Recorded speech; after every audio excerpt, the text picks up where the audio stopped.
তো আমি সায়েন্স বিভাগ থেকে পরীক্ষা দিয়েছি এবং আমি গোল্ডেন এ প্লাস পেয়েছি এবং এই রেজাল্ট পেয়ে আমি অনেক বেশি খুশি এবং আমি আমার মা বাবাকে খুশি করতে পেরেছি। এর জন্য তো আমি আরও বেশি খুশি, কারণ আমার বাবা অনেক কষ্ট করেছেন আমার জন্য এবং আমার আম্মু অনেক কষ্ট করে আমাকে পড়াইছেন।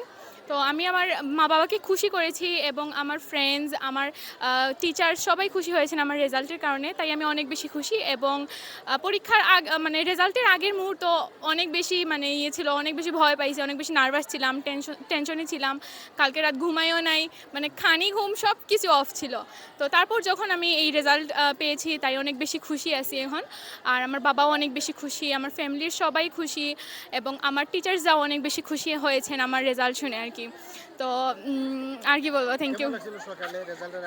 রেজাল্টের আগে অনেক বেশি ভয় লাগছিল, কারণ মানে কি হবে, মানে অনেক বেশি মানে এক্সাইটেডও ছিলাম, আবার ভয়ও হচ্ছিল রেজাল্টের কি রেজাল্ট পাবো তার জন্য। তারপর যখন ভালো রেজাল্ট হয়েছে তাই আমি অনেক বেশি খুশি আছি এখন।